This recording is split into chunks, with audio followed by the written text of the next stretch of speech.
Hi guys, and welcome to my roundup of Rezzed 2013, which is the PC and indie game show, and it took place on the 22nd and 23rd of June. And what I'm going to be doing is just giving you my highlights of the show, what I thought were the best games there, and also showing you how you can get your hands on some of these games right now. So the main bulk of the games that were there were obviously indie games. But they also did have Rome 2, Company Heroes 2, Splinter Cell Blacklist, and Ghost Recon Online.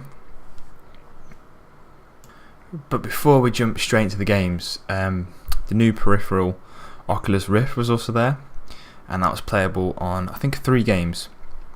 And I tried it on a game called Surgeon Simulator, and also a game called Ether 1. Ether 1 being my favourite out of those 2 games.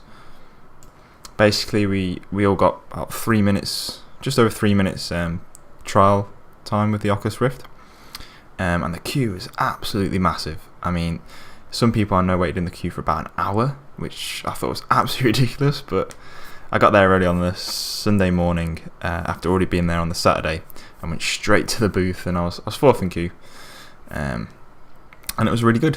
I didn't quite know what to expect from the Oculus Rift, but I mean, the headset, I wear glasses, and the headset just about fitted over them. They were a bit squashed to my face, but the experience was still good. I like the fact that you move around with the 2 analog sticks on the Xbox controller, but then you can also tilt your head up and down to look around, and that just gives you an extra bit of perspective, and it just makes exploration a lot more interesting. So the games, right? I pretty much enjoyed every single game that I played on at Rezzed. I don't think there was one game that I thought, I'd never ever buy this or never ever play this again. But the best for me out of the games that I played, indie titles that is, was a game called Project Zomboid. And the main aim of this game is literally to survive for as long as possible in a post-apocalyptic world that's been overtaken by zombies. So in this game you start off in a house, any randomly generated house that they have in a town called Knox, and basically what you have to do is then go around the house, collect what you can from that house, and just either try and defend that house, fortify it, and then move on, find more loot, find more weapons, and just generally find everything you can to try and survive for as long as possible. And what I like most about the game was just like the intuitive way you can use some of the items that you find.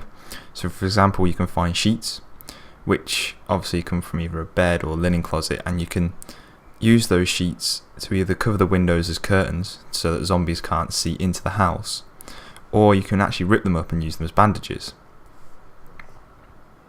And there's also interesting game mechanics that are akin to some of the things you see on The Walking Dead, where say if you fire a weapon that will attract zombies, if you say you're looting a house and you have to break in, the alarm goes off, that will attract a horde of zombies towards you.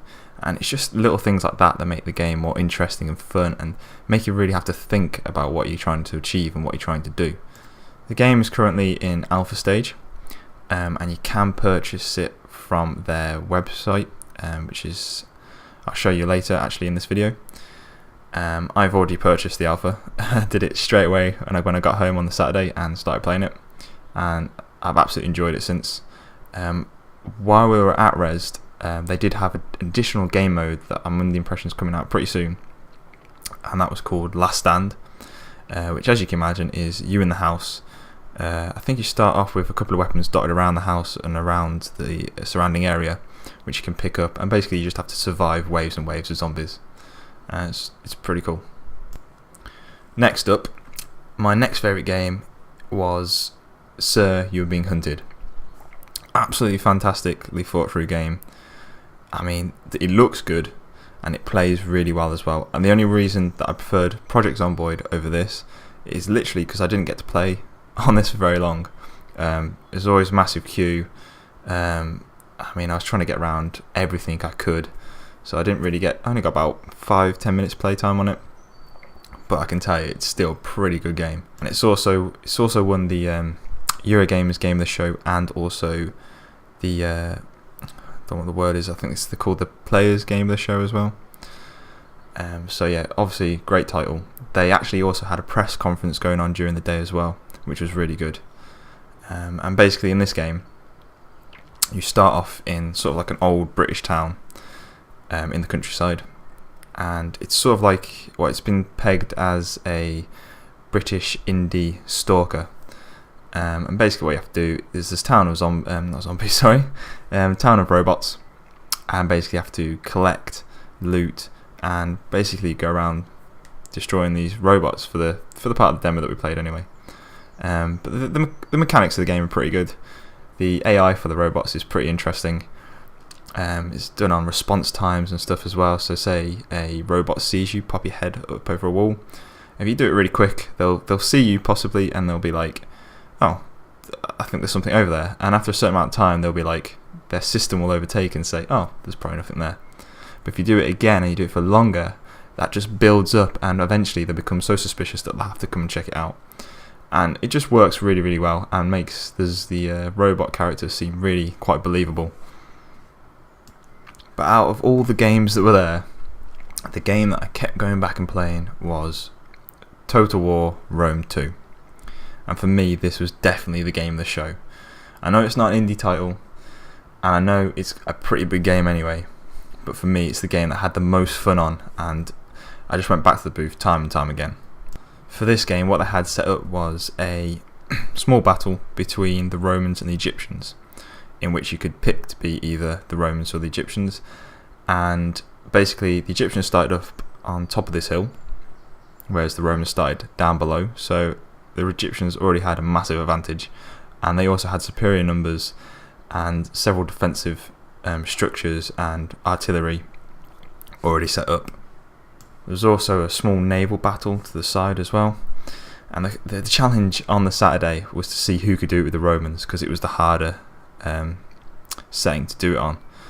I know about 3 or 4 people managed to do it by about 2 o'clock, and then I think by the Sunday pretty much everyone could do it. Well, not everyone, but most people that couldn't do it on the Saturday managed to do it on the Sunday, me myself included. I couldn't for the life of me do it with the Romans on the Saturday. Got absolutely slaughtered. But I couldn't even do it with the Egyptians actually on the Saturday. I couldn't do that till the Sunday. Finally worked out how to do it. It's actually pretty simple with the Egyptians in the end.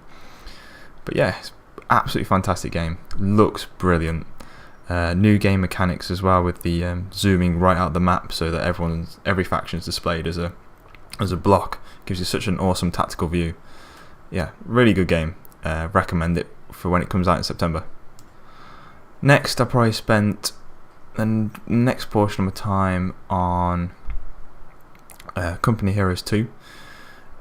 Basically, I had only played a bit of the beta, and being it was coming out on Tuesday, I wanted to find out more about it and whether I wanted to buy it or not, basically. So what they had set up here was literally the beta single player mission, and also a multiplayer as well, where the booth was split into 2 halves. So on one side with the Germans and the other side with the Russians. So that was pretty cool. Yeah, so I learnt more about the game mechanics, talked to a couple of guys there who were the testers for the game, and they were really helpful, showed me a few of the tactics that I was missing. And yeah, so yesterday I bought the game and I've been playing it since. Really good game. If you haven't got it yet, you haven't checked it out, I would definitely recommend to do that. So now for the people that are worried about Splinter Cell Blacklist. I read a couple of things online the other day saying people are still concerned the fact that Blacklist isn't going to be as good as Conviction, and then obviously nowhere near as good as, like, say, Pandora Tomorrow. For me, there was only 2 single player missions at Rezzed.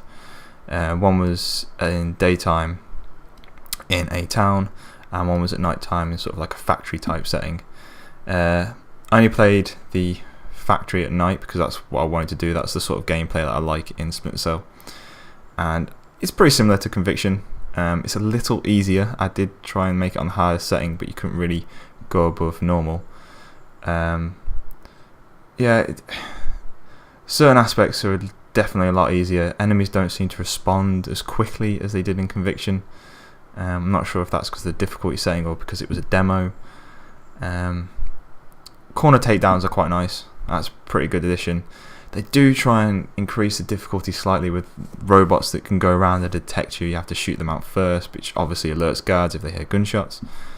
But it's still the same game. Graphics look fantastic. If you liked Conviction, I'd still recommend checking this one out. And the next game that I played a little bit of, mainly because there was a competition during the Saturday. I think there was one on Sunday as well, which was Ghost Recon Online. Basically, it's an online shooter. It's free to play. You can go and download it now from the website, which I'll show you in a minute. It switches between third person and first person, which is kind of a cool feature.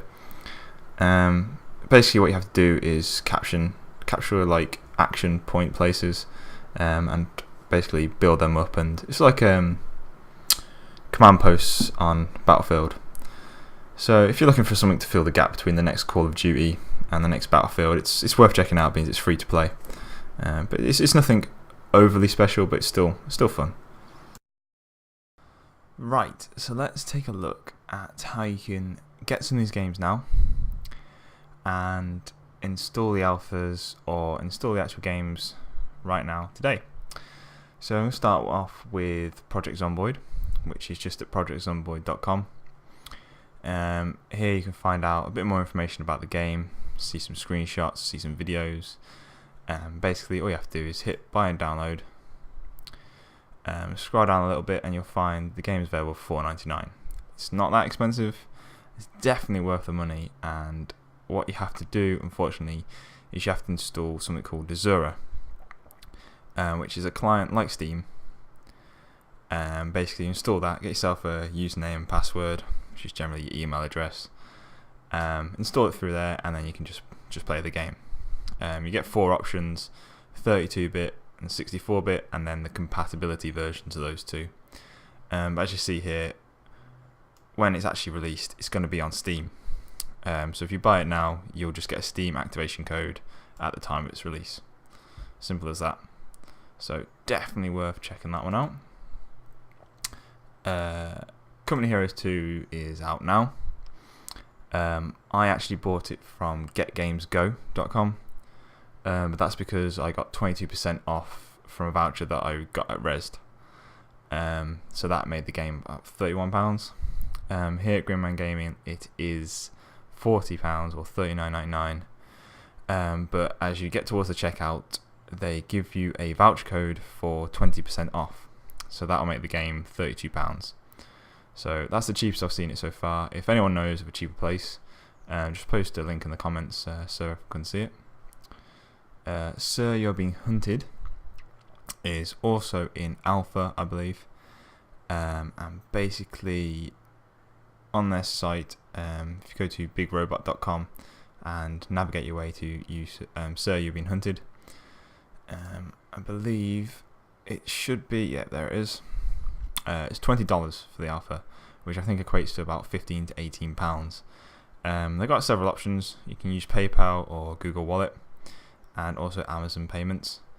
Also, you can watch some gameplay footage here and find out a bit more about the game. Here's the bit where they say it's a British indie stalker. Fairly accurate description, I think. That's definitely worth a look at, that game. I'm going to wait a bit closer to its release to get this one, just because I've got so many more games to play, and I would want to play this game for quite a while and get to know all the dynamic mechanics and everything. So next up, Tom Clancy's Ghost Recon Online. Literally just type Ghost Recon Online into Google, it'll be a top search. Gets this page, play free, download the game. Just click on that and you'll need a Uplay account to download and play this, because you'll need your user ID or whatever and your password to download it. It's about 2.54 gigs, so it took me, on my quite slow connection, took me about 2 hours to download. Yeah, but once it's downloaded, click it, play, easy as that. It's pretty good. And now a couple of games I didn't mention earlier, but are probably worth a look at, that are on Steam Greenlight. One is Montague's Mount, which if you just type that in and type Steam Greenlight, you'll get it on the first Google search. I believe this one, this one's already coming out in June 2013. I'm sorry, July 2013. So next month. It's definitely worth a look at. Nice atmospheric game. Lighting's absolutely fantastic in this. Basically, it is sort of like a adventure horror game, where you have to look at clues and find out what's gone on this island.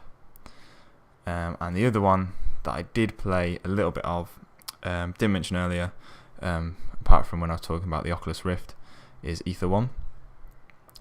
This is also on the Steam Greenlight, and it's coming out in summer 2013, but it's worth just checking out, watching the videos and seeing what the game's about.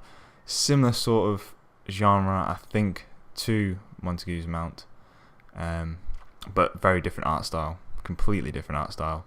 It's more akin to something like, not completely cel-shaded like Borderlands, but more like Bioshock Infinite type colour palette. It's a very nice looking game, very cool. Definitely worth a look at. So that rounds up my roundup of Rezzed 2013. Thanks for watching. If you enjoy this video, just click the like button, it means a lot. And I'll see you guys next time. Cheers.